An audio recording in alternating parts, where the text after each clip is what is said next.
السلام علیکم ریڈرز، حاضر ہوئے ہیں آج ایک فرد اشتیاق کے چھوٹو سے ناول کے ساتھ ریت سے بت نہ بنا۔ یہ ناول جو ہے معاشرے کی ہارش ریئلٹیز پر بیسڈ ہے اور میرا خیال ہے کہ ہر لڑکی کو یہ ناول مسٹ ریڈ کرنا چاہیے۔ چلیں ناول سٹارٹ کرتے ہیں۔ آج عارفہ آئی تھی۔ امی نے دودھ کا گلاس اس کے ہاتھ میں پکڑاتے ہوئے کہا تو وہ سوالیہ انداز میں ان کو دیکھنے لگی۔ خیریت؟ ابھی پرسوں ہی تو میما کے ولیمے میں ان سے ملاقات ہوئی تھی۔ جواب میں امی اس کے پاس ہی بیڈ پر بیٹھ گئیں اور کچھ ہچکچاہٹ کے ساتھ بولی، وہ تمہارے لیے حمزہ کا رشتہ لائی تھی۔ وہ اس سے نظر چرائے بڑی آہستگی سے بات کر رہی تھی اور وہ اس بات پر بری طرح چڑھ گئی تھی۔ جب ایک مرتبہ ان کو منع کر دیا تھا تو دوبارہ آنے کی کیا تک بنتی ہے؟ آخر ان لوگوں کو سمجھ میں ایک دفعہ یہ بات کیوں نہیں آتی کہ مجھے حمزہ سے کوئی دلچسپی نہیں ہے؟ وہ بڑے برہم انداز میں بات کر رہی تھی۔ لیکن بیٹا، آخر اس رشتے میں برائی ہی کیا ہے؟ وہ امی کی بات پر حیرت سے منہ پھاڑے ان کو دیکھ رہی تھی۔ 5 سال پہلے جب اس نے حمزہ کے پرپوزل پر انکار کیا تھا تو امی نے اس کے انکار کی مکمل حمایت کی تھی اور آج وہ اسی رشتے کی خوبیاں گنوانے کی کوشش کر رہی تھی۔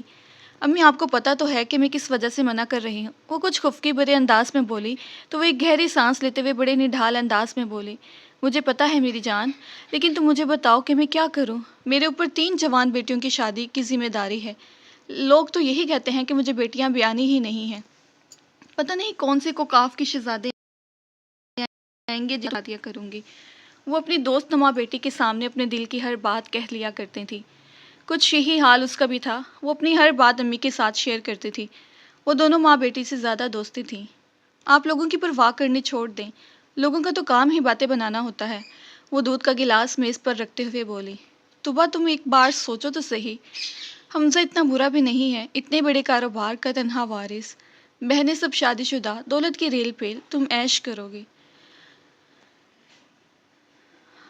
امی کی اس بات پر وہ سکتے کی کیفیت میں بیٹھی تھی۔ ٹھیک ہے، تعلیم کی بہت اہمیت ہے، میں مانتی ہوں کہ وہ تمہاری طرح زیادہ پڑھا لکھا نہیں ہے، مگر اس کی باقی خوبیوں کو بھی تو تم کنسیڈر کرو۔ شکل و صورت میں وہ اچھا ہے، اوپر سے روپیہ پیسہ بھی خدا نے خوب دے رکھا ہے۔ پیسہ ہر عیب کو چھپا لیتا ہے۔ وہ اسے قائل کرنے کی کوشش کر رہی تھی اور وہ بری طرح چڑ گئی تھی۔ ہوتی ہوگی پیسے کی بہت اہمیت، مگر میرے نزدیک پیسے سے زیادہ کچھ اور چیزیں اہمیت رکھتی ہیں۔ میں کسی ایسے شخص سے شادی نہیں کر سکتی جس کا معیار اور پسند انڈین فلموں تک محدود ہو اور جو لوگوں کے سامنے خود کو پڑھا لکھا ثابت کرنے کے لیے غلط سلط انگلش بولتا ہو اور جس کے زیر مطالعہ فلمی میگزین یا اسپورٹس سے متعلق رسائل رہتے ہوں۔ I'm sorry، ایسے شخص کو بطور شوہر میں کبھی بھی قبول نہیں کر سکتی۔ وہ 2 ٹوک انداز میں بولی تو امی ایک دم چپ سی ہو گئی۔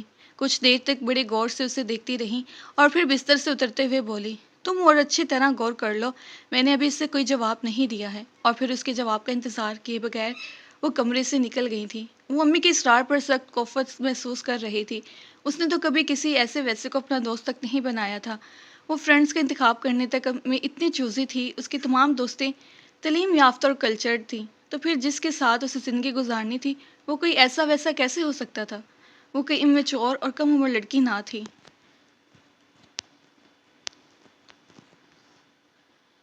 مگر اپنے خوابوں سے دستبرداری اسے کسی طور پر گوارا نہ تھی۔ اس کا دل چاہتا کہ وہ جس کے ساتھ اسے اپنی زندگی گزارنی ہوگی ہر معاملے میں اس سے برتر ہو، اس سے زیادہ تعلیم یافتہ، اس سے زیادہ ذہین اور اس سے زیادہ کمپیٹنٹ ہو۔ چاہے اس شخص کے پاس دولت کا ڈھیر نہ ہو مگر قابلیت اور ذہانت ضرور ہو۔ وہ پیسے کی اہمیت سے انکاری نہیں تھی، مگر اس کے نزدیک جائز طریقے سے کمایا ہوا اتنا پیسہ ہو کہ آپ کی زندگی سکون سے گزر جائے کافی تھا۔ اسے قیمتی گاڑی اور اونچے اونچے محلات کا کوئی شوق نہ تھا۔ وہ چاہتی تھی کہ اس کا شوہر دنیا جہاں کے تمام علوم میں مہارت رکھتا ہو، اس کی معلومات اپ ٹو ڈیٹ اور ریلائیبل ہو، وہ ایسا ہو کہ طوبیٰ اس پر فخر کر سکے، اس کے آگے وہ خود کو بہت کم علم محسوس کرے۔ اور حمزہ زبیر میں ان میں سے کوئی بھی خوبی نہ تھی۔ وہ طوبیٰ کا سگا ماموں زاد تھا اور 5 سال پہلے جب وہ MBA کر رہی تھی اس وقت اسے پرپوز کر چکا تھا۔ دولت کی ریل پیل اور ماں باپ کے بھی جھلاٹ پیار نے اسے BCom سے آگے پڑھنے نہ دیا تھا۔ وہ طوبیٰ ہی کا تو ہم عمر تھا، بچپن ہی سے وہ دونوں ایک ساتھ پڑھتے آئے تھے۔ انٹر کے بعد طوبیٰ نے IBA میں داخلہ لے لیا تھا۔ وہ شروع ہی سے بہت ذہین تھی، ہر کلاس میں پوزیشن لیتی آئی تھی۔ جس وقت اس کا BA مکمل ہوا اس وقت کہیں جا کر اللہ اللہ کر کے حمزہ نے انٹر کلیئر کیا تھا۔ اس نے حمزہ کو ایک کزن سے زیادہ اہمیت کبھی نہیں دی تھی، مگر وہ پتہ نہیں اسے کس قسم کی توقعات وابستہ کر چکا تھا۔ پہلی مرتبہ نادیہ کی شادی کے فنکشن میں اس نے حمزہ کے بدلے ہوئے انداز کو محسوس کیا تو اسے خوشی کی بجائے نہایت کفت کا احساس ہوا۔ وہ خوابوں کی دنیا میں رہتی تھی اور اسے اس کے خوابوں میں حمزہ جیسے شخص کا کہیں گزر نہ تھا۔ وہ انڈین فلموں کا رسیا تھا۔ انڈین فلم ایکٹرز اس کے فیورٹ تھے۔ فلموں کے علاوہ اس کی واحد دلچسپی کرکٹ کھیلنے اور دیکھنے میں تھی۔ شروع میں اس نے حمزہ کو اگنور کیا، مگر وہ بڑی ثابت قدمی سے اپنے محاذ پر ڈٹا رہا تو ناچار اسے بھی اپنے رویے میں تبدیلی پیدا کرنی پڑی۔ اسے شاید اپنی پرسنالٹی اور دولت پر بہت مان تھا اور اس لیے براہ راست طبع کے سامنے اپنی پسندیدگی ظاہر کی تو وہ تمام تر مروت اور اخلاقیات بالائے طاق رکھ کر اسے آئینہ دکھا گئی۔ سوری حمزہ، میں ایک آئیڈیلسٹس ہوں اور میرے تصورات اور خوابوں میں تمہارے جیسے شخص کا کہیں گزر نہیں ہے۔ اسے اپنے خیال سے اور اس مصیبت سے پیچھا چھڑا چکی تھی، مگر اگلے ہی روز عارفہ مومانی اپنے اکلوتے بیٹے کا رشتہ لے کر بڑے یقین سے اس طرح آئیں جیسے انکار کا تو کوئی سوال ہی نہیں ہے۔ وہ تو خیر اس رشتے کی مخالف تھی ہی، مگر امی نے بھی اس وقت اس کی مکمل حمایت کی تھی۔ انہیں اپنی اتنی قابل اور ذہین بیٹی کے لیے اس کی کوئی شیان شان پڑھا لکھا اور قابل شخص ہی درکار تھا۔ عارفہ مومانی نے ان لوگوں کے انکار کا بہت برا منایا تھا اور ان لوگوں کے فیملی سے ہر طرح کے تعلقات منقطع کر لیے تھے۔ ان کی ناراضگی کی امی نے کچھ خاص پرواہ بھی نہیں کی تھی۔ انہیں رشتہ داریوں سے زیادہ اپنی بیٹی کی خوشیاں عزیز تھیں۔ وہ اپنے ماں باپ کی سب سے بڑی اولاد تھی۔ اس سے چھوٹی 2 بہنیں تھیں، ان سب سے چھوٹا بھائی منیب تھا۔ اس کے علاوہ ماں باپ تعلیم کے بہت حامی تھے۔ یہی وجہ تھی کہ وہ تمام بہن بھائی اچھے اداروں میں زیر تعلیم تھے۔ اس کا MBA مکمل ہوا تو اپنی صلاحیتوں کے بل بوتے پر اسے ایک اچھی اور ایک ویل ریپوٹیڈ فرم میں جاب مل گئی۔ اس سے چھوٹی سمیہ میڈیکل میں تھی اور اس سے چھوٹی Fariha Indus valley school of art سے فائن آرٹس میں گریجویشن کر رہی تھی، جبکہ منیب ابھی O لیول کا اسٹوڈنٹ تھا۔ وقتی طور پر حمزہ کے پرپوزل کا ایشو دب گیا تھا اور امی نے بھی اسے دوبارہ اس سلسلے میں کوئی بات نہ کی تھی۔ وہ امی کی نافرمانی نہیں کرنا چاہتی تھی۔ اسے ان کی فکر اور پریشانی کا بھی احساس تھا، مگر اس کے لیے خود کو تبدیل کرنا دشوار تھا۔ وہ صرف اسی شخص کے سامنے سرنڈر کر سکتی تھی جس کا اس کا دل اور دماغ پوری آمادگی کے ساتھ قبول کرے۔ یہ عجیب اتفاق تھا اس کے لیے، آنے والے تمام پرپوزل میں یا تو بندہ اس کے لیے ہم پلہ قابلیت کا حامل نہ ہوتا اور یہ لوگ انکار کر دیتے، اور اگر تعلیم وغیرہ مناسب ہوتی تو یا تو ان لوگوں کو وہ پسند نہ آتی یا پھر کوئی اور ایسی بات ہو جاتی کہ بات وہیں ختم ہو جاتی۔ امی کو اس کی شادی کی بہت فکر تھی۔ وہ 27 سال کی ہو گئی تھی اور اب تو سمیہ کی پڑھائی بھی ختم ہونے والی تھی۔ انہیں بیٹیوں کی شادی کی بہت فکر تھی۔ اب وہ البتہ امی کو تسلی دیا کرتے تھے کہ ہر کام کا ایک وقت مقرر ہے، جب وقت آئے گا تو ان کی بیٹیوں کی شادیاں بھی انشاءاللہ ہو جائیں گی۔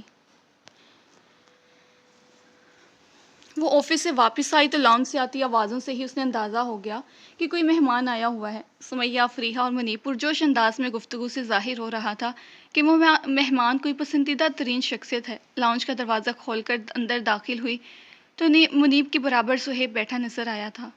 اسے آتا دیکھ کر ان لوگوں نے اپنی گفتگو کو بریک لگا دیے تھے۔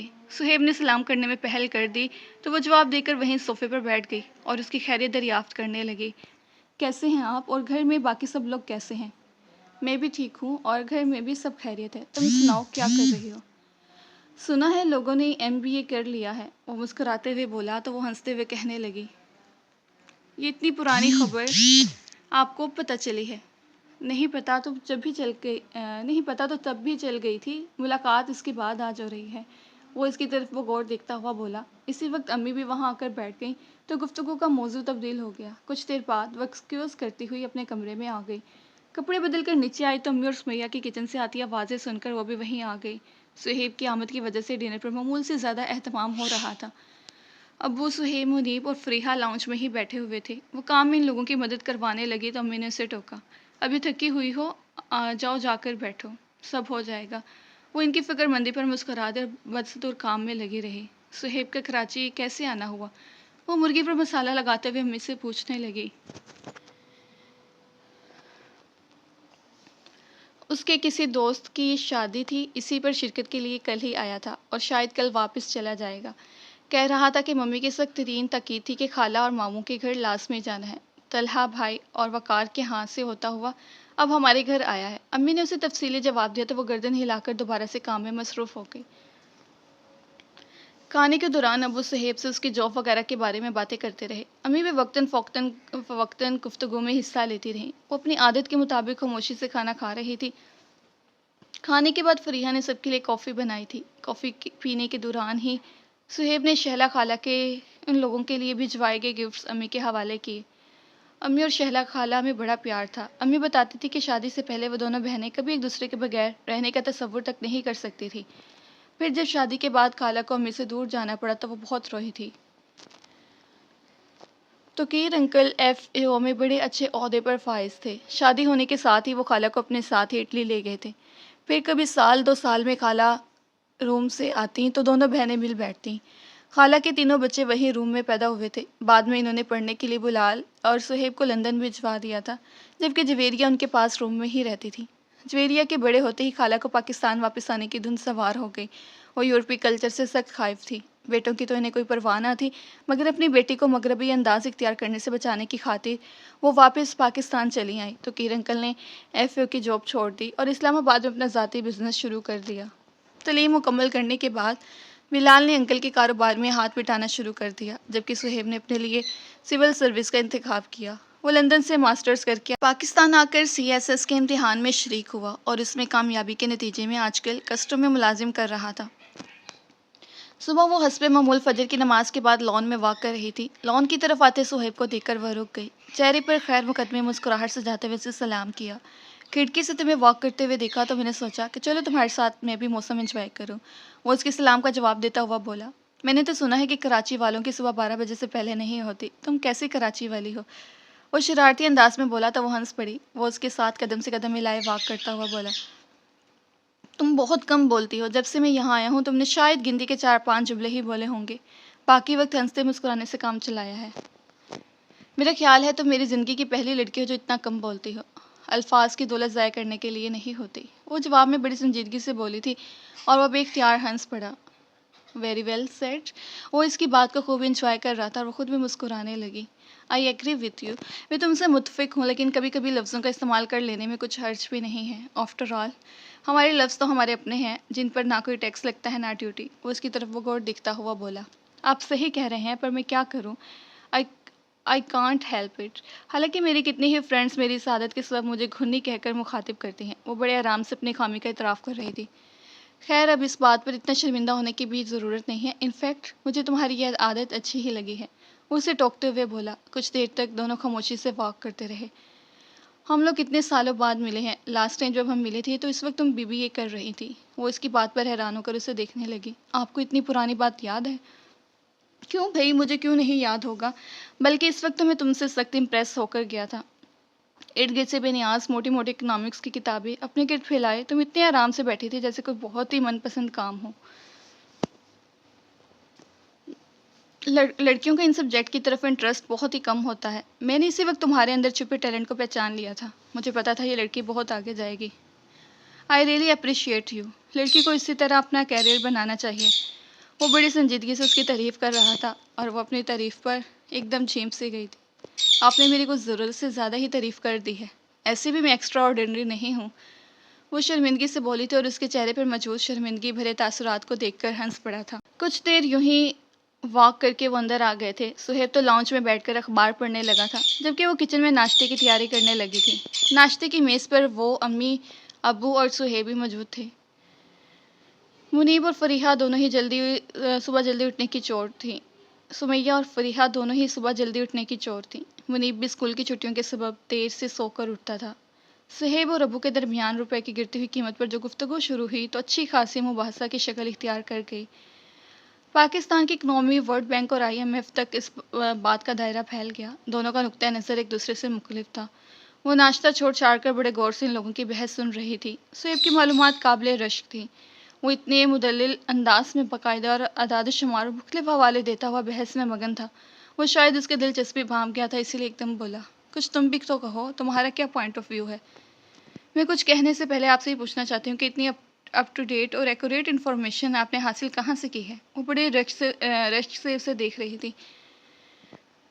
وہ اس کی بات پر مسکرا دیا۔ پلیز آپ مجھے اپنا سورس آف انفارمیشن بتائیں، وہ بڑے اصرار سے پوچھ رہی تھی۔ بھائی تم لوگوں کے اس بحث و تکرار میں ناشتہ ٹھنڈا ہو رہا ہے۔ سہیب کے جواب دینے سے پہلے امی نے ان لوگوں کو ٹوکا تو سبھی دوبارہ ناشتے کی طرف متوجہ ہو گئے۔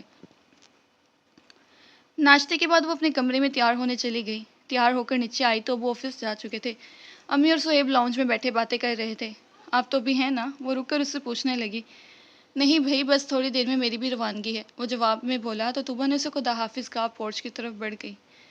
رات میں فریہ نے اسے سہیب کے ٹیلی فون کی اطلاع دی تو وہ حیران رہ گئی۔ صبح ہی تو وہ یہاں سے گیا تھا، اتنی جلدی فون کرنا اور پھر خاص طور پر اس سے بات کرنا۔ اس نے سوچتے ہوئے کارڈلیس ہاتھ میں لے لیا۔ اس کے سلام کا جواب دینے کے بعد وہ بولا، اصل میں نے فون اس لیے کیا تھا کہ صبح تمہارے سوال کا جواب نہیں دے سکا تھا۔ وہ اس کے سنجیدہ لہجے میں کی گئی اس بات پر ہنس پڑی تھی۔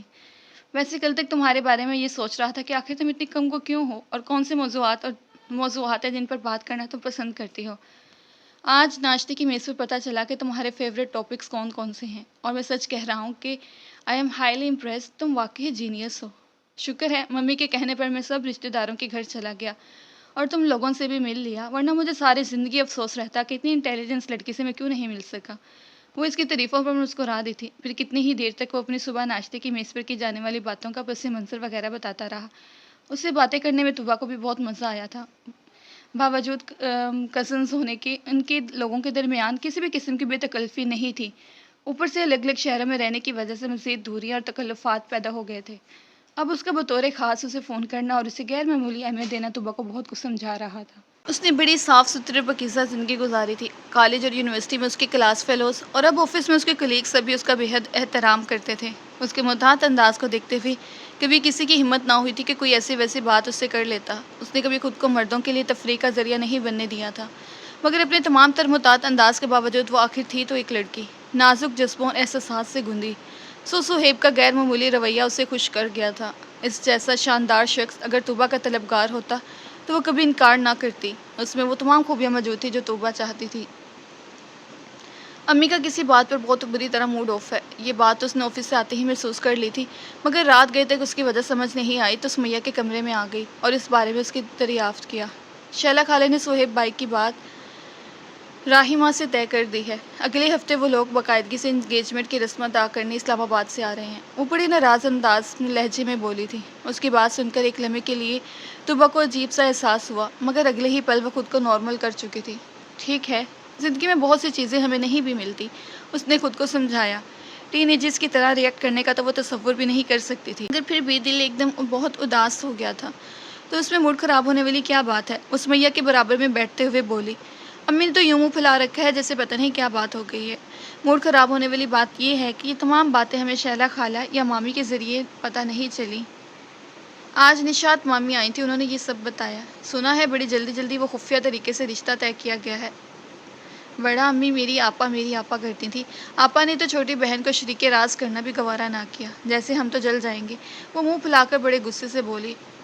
اور ان سہیب بھائی کو بھی دیکھو، میں سمجھتی تھی یہ بڑے معقول اور سمجھدار آدمی ہیں، شادی کرنے کے لیے انہیں راہیمہ سے بہتر کوئی لڑکی نظر نہیں آئی ہے کیا اس میں سوائے اچھی شکل کے؟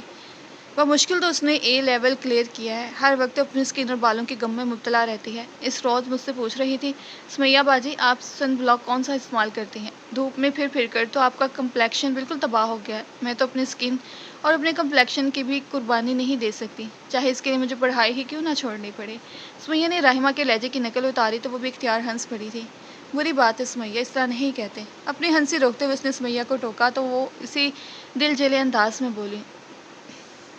مجھے تو سہیب بھائی کی چوائس پر افسوس ہو رہا ہے، میں سمجھتی تھی کہ جتنے وہ خود ذہین ہیں، شادی کے لیے انہیں اتنی ہی ذہین لڑکی کا انتخاب کریں گے، مگر انہیں پسند آئی ہے وہ راہیمہ بیگم، جن کی گفتگو فیشیل، پارلرز، کاسمیٹکس، جیولری، کپڑوں اور جوتوں سے شروع ہو کر انہیں پر ختم بھی ہو جاتی ہے۔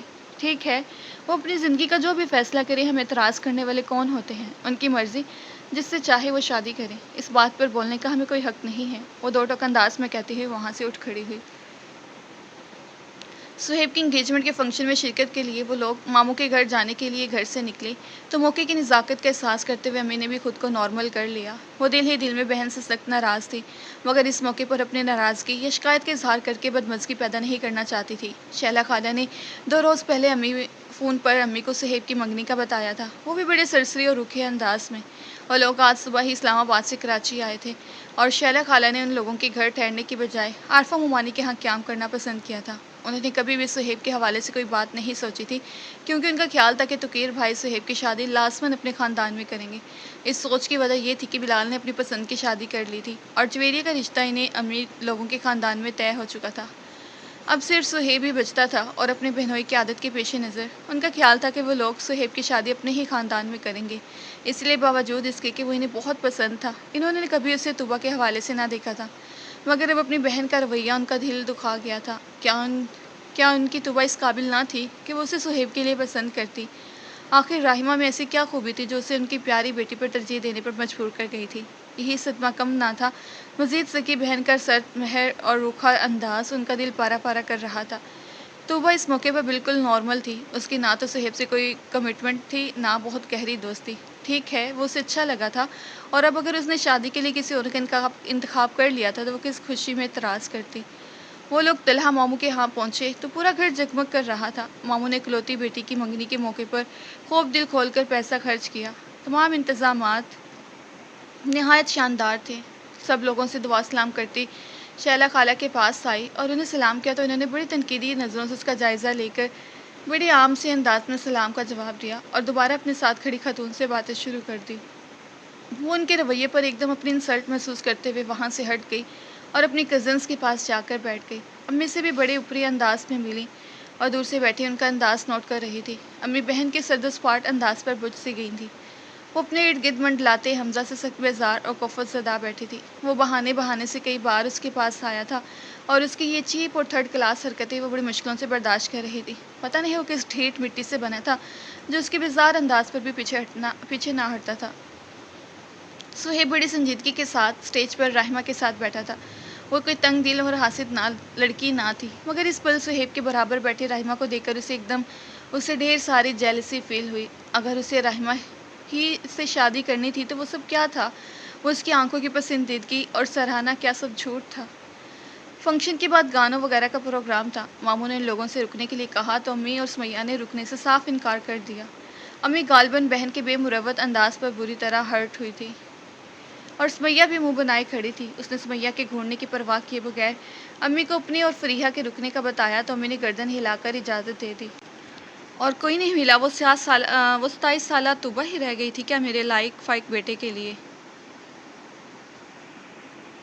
کوریڈور سے گزرتے یہ الفاظ اسے ایک دم ٹھٹک کر رک جانے پر مجبور کر چکے تھے۔ لان میں ابھی بھی محفل موسیقی عروج پر تھی۔ اسے رات کو دیر تک جاگنے کی عادت نہ تھی، اس لیے فریحہ کو اپنے سونے کا بتاتی اندر آ گئی تھی۔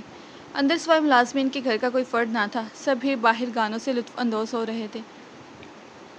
وہ اپنے سونے کے لیے مناسب ترین جگہ کی تلاش میں کوریڈور سے گزر رہی تھی جب اس نے شیلا خالہ کی آواز سنی تھی۔ وہ پتہ نہیں کس سے مخاطب تھی۔ پتہ نہیں صرف ایک ہی دن میں میرے بیٹے پر کیسا جادو کر دیا کہ وہ طوبہ کے علاوہ کسی لڑکی کا نام سننے کا بھی روادار نہیں۔ میں نے ہی انسسٹ کیا تھا کہ کراچی جا رہے ہو تو ماموں اور خالہ کے گھر بھی ضرور جانا۔ اگر پتہ ہوتا میرے بیٹے پر اس طرح ڈورے ڈالے جائیں گے تو کبھی نہ کہتی۔ وہ سن سی کھڑی شیلا خالہ کے ذہن میں مجھے الفاظ سن رہی تھی۔ آپ کیوں فکر کر رہی ہیں آپا؟ میری راحمہ میں بہت گٹس ہیں، وہ سب سنبھال لے گی۔ بہت اچھا کیا جو آپ نے تمام صورتحال سے مجھے بھی آگاہ کر دیا۔ یہ یونیورسٹی کی پڑھی آزاد خیال لڑکیاں اپنی تعلیم اور قابلیت کا رعب جھاڑ کر لڑکوں کو لبھانے کی کوشش کرتی ہیں۔ ایسی لڑکیوں کو مردوں کو اپنی طرف متوجہ کرنے کے تمام گر آتے ہیں۔ مامی نے بڑی نفرت اور حقارت سے اس کا ذکر کیا تھا۔ کیا بتاؤں تمہیں کہ سہیب کو کتنی مشکلوں سے قابو کیا ہے۔ اس کی تو ایک ہی ضد تھی، شادی کروں گا تو طوبہ سے، ورنہ کسی سے بھی نہیں۔ کتنے دن تک اس لڑکی کی وجہ سے ہم ماں بیٹے میں بات چیت بند رہی۔ گھر میں عجیب سی ٹینشن کی فضا پیدا ہو گئی تھی۔ وہ تو کہو کہ اتفاق سے ان دنوں میری طبیعت خراب ہو گئی اور اس بات کا ایڈوانٹیج اٹھاتے ہوئے میں نے سہیب سے اپنی بات منوائی۔ ابھی بھی وہ زیادہ خوش نہیں ہے، مگر مجھے اس بات کی کوئی پرواہ نہیں۔ میرے اتنے ہینڈسم اور کوالیفائڈ بیٹے کے لیے کیا وہ پکی عمر کی مردوں کے ساتھ اٹھنے بیٹھنے والی لڑکی ہی رہ گئی تھی؟ بھئی سچی بات ہے، مجھے بہو چاہیے تھی جو خوبصورت ہو، جس میں شرم و حیا ہو۔ یہ جابس کرنے والی لڑکیوں میں تو عورت پن ہی ختم ہو جاتا ہے۔ مردوں کے ساتھ سارا دن گزار کر ان کے تمام انداز مردانہ ہو جاتے ہیں۔ مجھے اپنے گھر کے لیے ایک اچھی سلجھی ہوئی بہو چاہیے تھی۔ ایسی لڑکیاں کوئی گھر بساتی ہیں؟ شیلا خالہ کے الفاظ تھے یا کوئی خنجر جو اس کے دل کے ٹکڑے ٹکڑے کر رہا تھا؟ شیلا خالہ اس کے لیے اس طرح کے الفاظ بھی بول سکتی ہیں، وہ کبھی سوچ بھی نہیں سکتی تھی۔ پچھلے سال اپنی کراچی آمد پر جب انہوں نے طوبہ کے جاب سے متعلق سنا تھا تو اسے کتنا سراہا تھا، اس کے علم اور قابلیت کی کتنی تعریفیں کی تھی۔ اس کا دماغ سائنس ہی کر رہا تھا۔ وہ سن ہوتے اعصاب سمیت وہاں کھڑی ہوئی۔ ارے میں آپ کو کیا بتاؤں آپا، یہ آج کل کی پڑھی لکھی لڑکیاں تو گھر سے نوکری کرنے میں بھی صرف اسی لیے نکلتی ہیں کہ اپنے لیے مناسب ترین بندہ تلاش کیا جائے۔ غضب خدا کا، بے حیائی کی انتہا ہے۔ لڑکیاں خود اپنے برد تلاش کرتی پھر رہی ہیں۔ یہ طوبہ بیگم کے دماغ بھی بہت اونچے ہیں۔ عارفہ دوسری بار رشتہ لے کر گئی اور محترمہ نے لفٹ بھی نہیں کروائی۔ انہیں تو کوئی بیوروکریٹ یا کوئی اور بہت بڑا آفیسر درکار تھا۔ کوئی ان سے یہ پوچھے کہ جس کے بیٹے میں اتنی خوبیاں ہوں گی، کیا اس کے لیے لڑکیوں کی کوئی کمی ہوگی جو وہ کوئی بڑی عمر کی کھاٹ کھاٹ کا پانی پی ہوئی لڑکی کا انتخاب کرے گی؟ سارا دن مردوں کے ساتھ گزارتی ہیں، پتہ نہیں دن بھر میں کون کون کس کس نظر سے دیکھتا ہوگا۔ مامی کا لہجہ حقارت آمیز تھا۔ وہ لوگ ابھی شاید کچھ اور بھی کہہ رہی تھی مگر اس میں مزید کچھ سننے کی تاب نہ تھی۔ وہ مشکل خود کو گھسیٹتی سامنے والے کمرے میں گھس گئی اور دروازہ لاک کر کے بیڈ پر بیٹھ گئی۔ وہ اچانک آسمان سے زمین پر پٹکی گئی تھی اور یہ چوٹ اتنی اچانک اور شدید تھی کہ وہ برداشت نہیں کر پا رہی تھی۔ اس کی آنکھ سے ایک آنسو بھی نہیں گرا تھا، ایسا لگ رہا تھا آنسو منجمد ہو گئے تھے۔ اتنی ذلت کا وہ تو کبھی تصور بھی نہیں کر سکتی تھی۔ بچپن سے ہی اسے اس کی غیر معمولی صلاحیتوں کی وجہ سے سراہا گیا تھا۔ گھر والے، اس کے فرینڈ، ٹیچرز اور خاندان میں ہر کوئی اسے پسند کرتا تھا اور صرف تعلیم ہی نہیں بلکہ اپنے رکھ رکھاؤ اور اچھی عادات کی وجہ سے ہمیشہ ہی سب کی پسندیدہ رہی تھی۔ وہ سوچ نہیں سکتی تھی کہ اس کا ذکر اتنے گھٹیا الفاظ میں بھی ہو سکتا ہے۔ وہ خود ہی اپنی نظروں میں گر گئی تھی۔ لوگ اس کے بارے میں ایسا سوچتے ہیں، یہ تو اس نے کبھی سوچا ہی نہیں تھا۔ خود اپنی نظروں میں اپنا ڈی گریڈ اور ڈی مین ہونا کیسا لگتا ہے، یہ بات اس کی آج سمجھ میں آئی۔ یار، زندگی میں جو کچھ ہم چاہتے ہیں وہ سب ہمیں مل تو نہیں جاتا۔ زندگی نام ہی کمپرومائز کا ہے۔ میری امی تمہارے جتنی براڈ مائنڈیڈ اور سپورٹنگ بھی نہیں ہے۔ وہ تو بس جلد میری شادی کر دینا چاہتی ہے۔ مجھ سے چھوٹی 4 بہنیں اور بھی ہیں، انہیں ان کا بھی تو سوچنا ہے۔ یاد ہے ہم لوگ یونیورسٹی میں عورتوں کے اعلیٰ تعلیم کے بارے میں کتنی لمبی لمبی تقریریں کیا کرتے تھے کہ اگر 50% آبادی تعلیم سے بے بہرہ رہ گئی تو ہمارا ملک ترقی کیسے کرے گا؟ لڑکیوں کو پروفیشنل فیلڈز کا انتخاب کرنا چاہیے، اپنا کیریئر بنانا چاہیے، وغیرہ وغیرہ۔ اب جب میری شادی ایک معمولی BBA پاس سے ہو رہی ہے تو اپنی تقریروں پر خود ہی ہنسی آ رہی ہے۔ کیا حرج تھا اگر میں انٹر کے بعد پڑھائی کو خیر بات کہہ دیتی اور کسی نیم پڑھے لکھے سے شادی کر کے اسی جیسے کچھ اور نیم پڑھے لکھے بچوں کی اماں بن جاتی۔ تعلیم آگاہی دیتی ہے، اپنا حق پہچاننا اور اچھے برے کی تمیز سکھاتی ہے، اور یہ شعور اور آگاہی تو نرا عذاب ہی ہے۔ کم از کم جس معاشرے میں ہم رہتے ہیں وہاں لڑکیوں کو اعلیٰ تعلیم نہیں حاصل کرنی چاہیے۔ اپنی یونیورسٹی کی سب سے عزیز دوست صبا کے کہے یہ الفاظ جو اس نے اپنی شادی کا کارڈ اس کے ہاتھ میں پکڑاتے ہوئے کہے تھے، آج 2 سال بعد اپنی پوری بدصورتی کے ساتھ اس پر واضح ہو گئے تھے۔ 2 سال پہلے اس نے صبا کو بہت لعنت ملامت کی تھی اور ساتھ ہی اپنے بارے میں دعویٰ بھی کیا تھا کہ شادی کرنا کوئی ایسا ضروری کام بھی نہیں اسے، اگر کوئی شخص اس لحاظ سے پسند نہ آیا تو وہ ساری زندگی کنوارا رہنے کو ترجیح دے گی مگر کسی ناپسندیدہ آدمی کے ساتھ زندگی نہیں گزارے گی، اس کی ذات کسی اور کے لیے ہو نہ ہو، کم از کم خود اس کے لیے تو بہت اہم ہے۔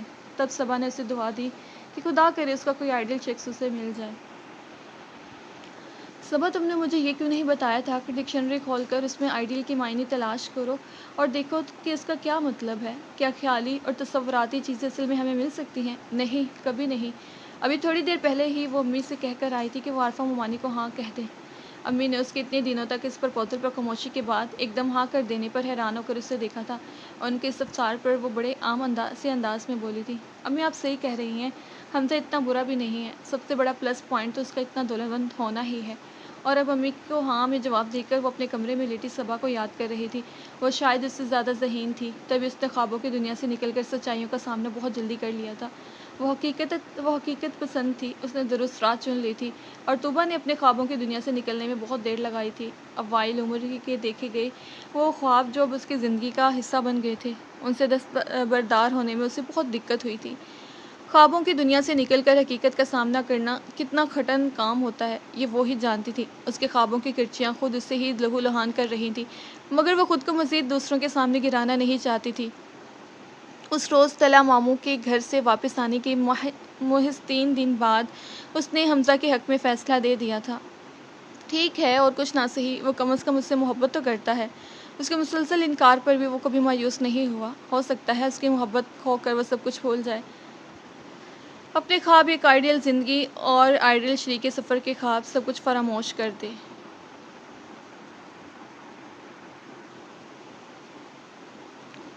ہو کیا تم جس بات پر تمہیں اتنا غرور ہے؟ اپنا یہ عزم کسی اور کو جا کر دکھاؤ۔ میں ان تھرڈ کلاس حرکتوں سے متاثر ہونے والا نہیں۔ حمزہ کے ان الفاظ پر اسے کوئی حیرت نہ ہوئی تھی۔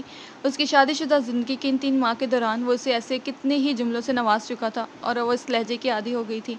وہ جو اس کا خیال تھا کہ حمزہ اس سے محبت کرتا ہے، شادی کی پہلی رات ہی غلط ثابت ہو گیا تھا۔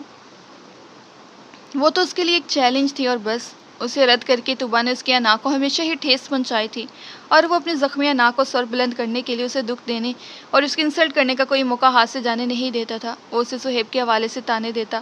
جب سہیب نے ہری جھنڈی دکھا دی تو اچانک ہی میرا خیال آ گیا۔ میں اتنا ہی تو گیا گزرا تھا کہ یہاں وہاں کی ٹھکرائی ہوئی لڑکی میری قسمت میں لکھی گئی تھی۔ اس کا سہیب سے کوئی افیئر نہ تھا، مگر راہمہ اور ماہمی کی مہربانیوں کی بدولت یہ قصہ سارے خاندان میں خوب مشہور ہوا تھا۔ لوگوں نے اس قصے کو زبان کے چٹکارے کے طور پر خوب انجوائے کیا تھا۔ وہ اگر چپ ہوتی تو طعنہ ملتا کہ دوسروں کو اپنے مقابلے کا نہیں سمجھتی، اس لیے کسی سے بات نہیں کرتی۔ اگر بات کرتی تو کہا جاتا کہ جان بوجھ کر اپنی قابلیت جتانے کے لیے بڑی عالمانہ گفتگو کرتی ہے۔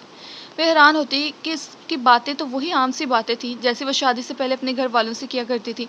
وہ آہستہ آہستہ خود کو ان لوگوں کے پسند کے سانچے میں ڈھالنے کی کوشش کر رہی تھی، مگر اپنی اتنے سالوں کے پختہ آتے ہی یکدم ترک کر دینا اس کے لیے بڑا ہی مشکل کام تھا۔ عارفہ مومانی اب صرف اس کی ساس تھی، انہیں وہ کبھی بھی اچھی نہیں لگی تھی اور یہ صرف ان کے بیٹے کی ضد ہی تھی جو انہوں نے اسے اپنی بہو بنانا قبول کر لیا۔ یہ بات وہ اسے دن میں 2-3 مرتبہ ضرور باور کرایا کرتی تھی۔ نوکری تو اس کی شادی سے پہلے ہی چھڑوا دی گئی تھی۔ اب وہ سارا دن گھر پر عارفہ مومانی کے ساتھ رہتی۔ گھر میں ہر کام کے لیے نوکر موجود تھے، اس سے فارغ رہنے کی عادت نہ تھی۔ کپڑے، جوتے اور شاپنگ کبھی بھی اس کا مسئلہ نہیں رہے، اس لیے اس کی سمجھ میں نہیں آتا کہ وہ کیا کرے۔ جس قسم کی باتیں عارفہ مومانی کیا کرتی تھی اس سے اسے کوئی دلچسپی نہ تھی۔ فلاں کی بیٹی اور فلاں کی بہو، انہیں دوسروں کے گھریلو معاملے کے بارے میں متجسس رہنے کی عادت تھی۔ وہ چاہتی کہ طوبا بھی ان کے ساتھ مل کر اس قسم کی گفتگو کیا کرے، اور جب نتیجہ حسب توقع نہ ہوتا تو ان کا پارا چڑھ جاتا۔ اسے اور اس کی ڈگریز کو لعنت ملامت کی جاتی، اسے مغرور اور گھمنڈی کہا جاتا۔ کبھی جو حمزہ خوشگوار موڈ میں ہوتا اور اس کے ساتھ بیٹھ کر باتیں کرتا تو اس کی باتیں سن کر اس کا دل رونے لگتا۔ وہ اپنی عادتوں میں مکمل طور پر عارفہ مومانی کا عکس تھا۔ اس کی گفتگو کا دائرہ خاندان کے لوگوں کے نجی امور زندگی تک محدود رہتا۔ وہ مجبوراً اس کا ساتھ دیتی۔ وقت آہستہ آہستہ گزر رہا تھا۔ شروع میں جو باتیں اسے تکلیف دہ محسوس ہوتی تھی اب اسے تکلیف نہیں دیتی تھیں۔ اس نے ہر بات پر سمجھوتا کر لیا تھا۔ اپنا گھر بسانے کے لیے وہ اپنی تمام تر طاقت اور توانائی بروئے کار لاتے ہوئے کسی بھی قربانی سے دریغ نہ کر رہی تھی۔ شادی کے 1.5 سال بعد سعد اور اس کے 2 سال بعد تحریم کی آمد نے ان کی فیملی کو مکمل کر دیا تھا۔ جویریہ کی شادی کا انویٹیشن آیا تو حمزہ نے بڑے طنز سے اس سے شادی میں چلنے کے بارے میں پوچھا۔ وہ اپنے کردار کے بارے میں اس شک و شبہ سے اتنے عرصے سے بھگت رہی تھی کہ اب تو آہستہ آہستہ اس نے اس بات پر انسلٹ محسوس کرنا بھی چھوڑ دی تھی۔ اسے پتہ تھا جانے اور نہ جانے دونوں ہی صورتوں میں وہ اس پر طنز کرنے سے باز نہ آئے گا، اس لیے بڑی سنجیدگی سے یہ معاملہ اس کی مرضی پر چھوڑ دیا۔ تو اس تہزیہ انداز میں بولا، جانے کا دل چاہ رہا ہے تو میرے کندھے پر بندوق رکھ کر کیوں چلا رہی ہو؟ تمہیں تو ویسے بھی ضرور جانا چاہیے، تمہارے پسندیدہ اور قابل کزن کی بہن کی شادی ہے، انہی کی وجہ سے تو ہم بیچاروں کو تم نے کبھی گھاس نہیں ڈالی۔ وہ اگر اس کی ایسی باتوں پر خاموشی اختیار کر لیتی تو اس کا غصہ اور بڑھ جاتا، اور ایسا ہر بار ہی ہوتا تھا۔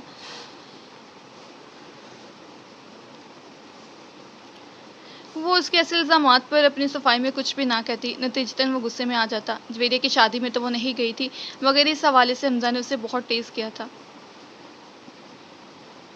اس کی شادی کو 21 برس ہو گئے تھے اور ان 21 برس میں وہ سر سے لے کر پاؤں تک بدل گئی تھی۔ عرصہ ہو گیا تھا اس نے کوئی کتاب پڑھی تو کیا دیکھی تک نہیں تھی کہ حمزہ کی مردانہ انا بیوی کے اپنے سے پڑی ہوئی قابلیت برداشت نہ کر سکتی تھی۔ وہ سب کچھ بھول گئی تھی، یہ بھی کہ کبھی وہ طوبا یزدانی کتابوں سے عشق کرتی تھی۔ اس کا پروفیشن، اس کا مقصد حیات تھا۔ وہ جو صبح جب تک اردو اور انگلش کا ایک ایک اخبار کنگھال نہ ڈالتی تھی، اس وقت تک اس کی صبح نہ ہوتی تھی۔ اب اس کا دل نہیں چاہتا تھا کہ وہ اخبار پڑھے۔ اسے نہیں معلوم تھا کہ پاکستان کی اکانومی اب بھی ڈکلائننگ سٹیج پر ہے یا کچھ بہتری آئی ہے، لٹریسی کی شرح بڑھ رہی ہے یا گھٹی، لڑکیاں اعلیٰ تعلیم حاصل کر رہی ہیں یا نہیں، سپر پاور کس طرح تیسری دنیا کے ملکوں کو دبا رہے ہیں، اور رشیا، چائنا اور انڈیا مل کر امریکہ کے خلاف کس قسم کا بلاک تشکیل دے رہے ہیں۔ یہ تمام باتیں اگر وہ کسی سے سنتی بھی تو اسے دلچسپی محسوس نہ ہوتی۔ اسے تو اب ان باتوں میں دلچسپی تھی کہ نوریٹیک کراکری کہاں سے اچھی ملے گی۔ اسپین کی اوریجنل مورا کے بلینکٹس کل پلازا پر آئے ہوئے ہیں، میٹرو میں جوتوں کی زبردست ورائٹی آئی ہوئی ہے اور آبی سینیٹر پر آج کل سیل لگی ہوئی ہے۔ اسے تو یہ بھی یاد نہیں تھا کہ کبھی وہ میک اپ تھوپتی امیر بیگمات کا کس قدر مذاق اڑایا کرتی تھی۔ اب وہ خود اپنے شوہر کے پسند کے مطابق میک اپ سے آراستہ رہا کرتی تھی۔ حمزہ کے ساتھ بیٹھ کر انڈین فلمیں دیکھتے ہوئے سے یاد بھی نہ آتا تھا کہ کبھی وہ ان فلموں سے کتنا چڑا کرتی تھی۔ فلموں کے بارے میں اس کی چوائس کتنی اونچی تھی۔ وہ اچھا اور معیاری لٹریچر پڑھا کرتی تھی۔ کبھی اس کے ریسرچز پیپرز مختلف جرنلز میں شائع ہوتے تھے اور وہ یہ بھی بھول چکی تھی۔ اس کے پرانی ملنے والے اب جب اس سے ملا کرتے تو ایک بالکل ہی مختلف عورت ان کے سامنے آتی۔ شادی کے کئی سال بعد جب اچانک سہیب اور رحمہ سے اس کے خاندان میں ہی ایک فنکشن میں ملاقات ہوئی تو اسے دیکھ کر سہیب کی آنکھوں کی وہ چمک بھی اسے متاثر نہ کر سکی۔ وہ اپنے برابر میں کھڑی اپنی بے حد حسین اور کم عمر بیوی کو بھلائے یک ٹک اسے ہی دیکھ رہا تھا، مگر وہ اب ان باتوں سے بے نیاز ہو چکی تھی۔ حمزہ اور اس کے تمام سسرال والے سب بھی اب اس بات سے خوش تھے۔ اتنے برسوں بعد صحیح اس کو اپنی ریاستوں کا پھل مل گیا تھا۔ حمزہ اب اکثر اس سے اپنے پرانے رویوں کی معافی مانگتا، اس کی قربانیوں کی قدر کرتا اور وہ جواب میں مسکرا دیتی۔ عارفہ ممانی کے ساتھ بیٹھ کر خاندانی گوسپ کرتے ہوئے وہ کبھی بھی انیزی فیل نہیں کرتی تھی۔ وہ اس سے بہت ہی خوش تھی۔ ہر کسی کے سامنے برملا اپنی بہو کی خوبیوں کا اعتراف کرتی اور خود کو خوش قسمت قرار دیتی کہ انہیں اتنی خدمت گزار اور فرمانبردار بہو ملی ہے۔ ترہیم کے یہ لیول کمپلیٹ کرتے ہی جب اس نے اس کی شادی کا فیصلہ کیا تو سبھی حیران رہ گئے۔ اس کے بچوں نے شکل و صورت باپ کی اور ذہانت ماں کی لی تھی، اس لیے دونوں ہی بڑے حسین اور ذہین تھے۔ تحریم نے یہ لیول امتیازی نمبروں سے پاس کیا تھا۔ وہ ڈاکٹر بننا چاہتی تھی۔ اس کے نمبر اتنے اچھے تھے کہ اسے بغیر کسی سفارش کے بآسانی میڈیکل کالج میں داخلہ مل جاتا، مگر اس نے اپنی بیٹی کے لیے پہلا ہی آنے والا پرپوزل قبول کر لیا تھا۔ عارفہ ممانی تو اس کے اس فیصلے سے بہت خوش تھی، مگر حمزہ اور خود تحریم کو اس فیصلے سے سخت اختلاف تھا۔ حمزہ بیٹی کی پڑھائی میں اتنی دلچسپی دیکھتے ہوئے اسے آگے پڑھانا چاہتا تھا، مگر وہ اس کے لیے تیار نہ تھی۔ زندگی کے تلخ ترین تجربات نے اسے یہی سکھایا تھا کہ لڑکیوں کے لیے اعلیٰ تعلیم کتنی مضر ہے۔ پڑھ لکھ کر اپنا شعور بیدار کر کے پھر لڑکیاں بہترین سے کم کسی چیز پر سمجھوتا نہیں کرتی۔ وہ جو اگر ایسا کرنا پڑ جائے تو کتنی تکلیف ہوتی ہے، یہ بات اس سے بہتر کون جانتا تھا۔ آج اس کی 17 سالہ بیٹی کے لیے 27 سالہ فارن آفیسر کے اعلیٰ عہدے دار کا رشتہ آیا تھا۔